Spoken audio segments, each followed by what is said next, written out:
It began as a morning meant to fade quietly into the background, a gentle Georgia dawn where the only sound should have been the murmur of the crowd, the roll of distant golf carts and the soft hum of pine needles in the wind. The RSM Classic Pro-Am wasn't supposed to be news. It was a friendly charity event, an easy stage where athletes and celebrities came to smile for cameras and hit a few forgettable shots. But then, Caitlin Clark stepped onto the tee box and everything changed. It was as if the air itself paused to listen. The stillness of that golf course broke into something electric, a pulse that spread across every fairway and every phone screen. One swing later, she had turned a simple exhibition into a global moment. When the club connected, the crack cut through the morning air like thunder. The ball lifted high into the sunlight, slicing through the horizon before landing 270 yards down the fairway, straight, clean, and effortless. The crowd gasped, a sound that began as a whisper and swelled into a roar. Even Tiger Woods, standing quietly on the sidelines, couldn't help but smile. The legend himself recognized what everyone else was feeling, that he was watching someone who could move the world the way he once did. Miles away in a quiet office in Indianapolis, Indiana Fever owner Steve Simon watched the live stream with disbelief. Caitlin wasn't supposed to do this, not again, not so soon, and definitely not in a sport that wasn't her own. She was supposed to be the WNBA's golden ticket, the one to sell out arenas and bring the spotlight to women's basketball. Yet here she was, effortlessly dominating another field, commanding another audience. For Simon, it was both thrilling and terrifying.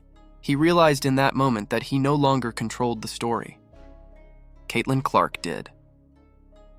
2 weeks earlier, her name had appeared quietly on the Pro-Am player list, tucked between corporate executives and seasoned golfers. No one thought much of it. But when fans found out, tickets sold out within hours. Hotels booked solid. By the time the gates opened, thousands had lined up before sunrise, many wearing Iowa Hawkeyes and Indiana Fever jerseys. This wasn't just another tournament anymore, it was a pilgrimage. When the announcer finally called her name, the roar from the crowd sounded less like applause and more like history announcing itself. From the first drive, Caitlin played like she belonged there. Every motion, every swing carried the same focus she brings to the basketball court, the calm of a competitor who knows she's about to change the game again. When Tiger Woods nodded approvingly and Steph Curry whispered that she wasn't playing around, it wasn't just admiration. It was recognition. They saw in her what every fan was beginning to understand. Caitlin Clark was no longer confined by lines, leagues, or expectations. She was rewriting what it meant to be an athlete. Within minutes, social media exploded.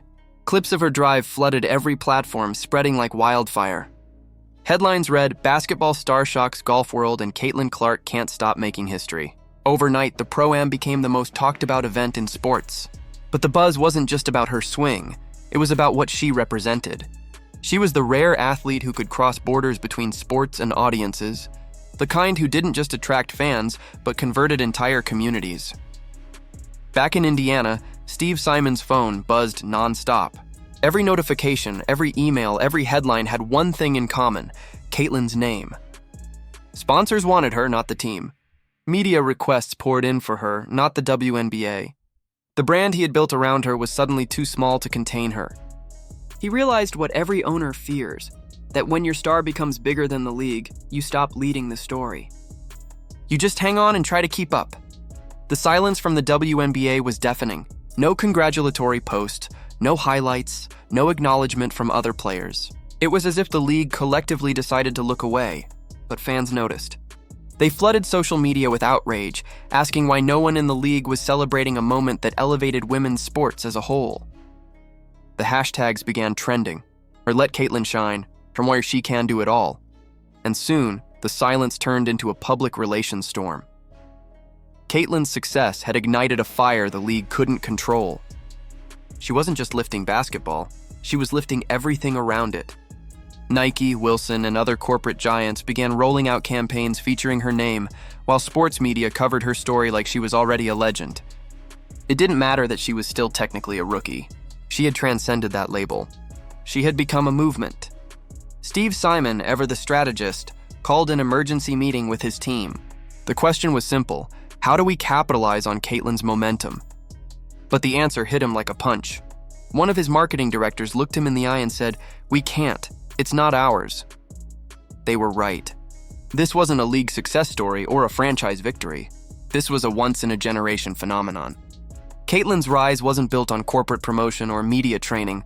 It came from authenticity, passion, and the kind of talent that can't be manufactured. Behind closed doors, league executives debated how to manage her growing fame. Some argued for stricter rules, more control over her appearances, and a tighter grip on her image. But others warned that any attempt to box her in would backfire. Caitlin's power came from her independence, from the fact that she could walk into any arena or golf course and make it her stage. As one insider put it, you can't manage a storm. You just decide whether to get out of the way or get swept up in it. And that's exactly what Caitlin Clark had become. A storm. A force of nature that could draw millions of eyes wherever she went. In a single weekend, she had done what entire marketing departments had been trying to do for years: unite audiences across sports, genders, and generations. She wasn't just playing golf. She was redefining what it meant to be a woman in sports. The irony was almost poetic. While some of her peers stayed silent, trying to protect their space, Caitlin's humility only made her more magnetic.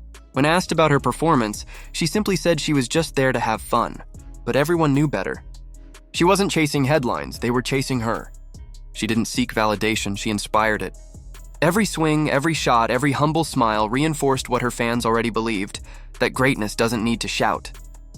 It just shows up and lets the world catch its breath. By nightfall, the internet had crowned her the new face of not just basketball, but of modern athletics itself. Clips of her drive reached millions of views, spliced with dramatic music and motivational edits. Fans compared her to Tiger Woods, calling her the next great crossover icon. Even skeptics had to admit that something bigger was happening, something beyond marketing and hype. Caitlin Clark had become a symbol of limitless potential, the embodiment of what happens when talent and authenticity collide.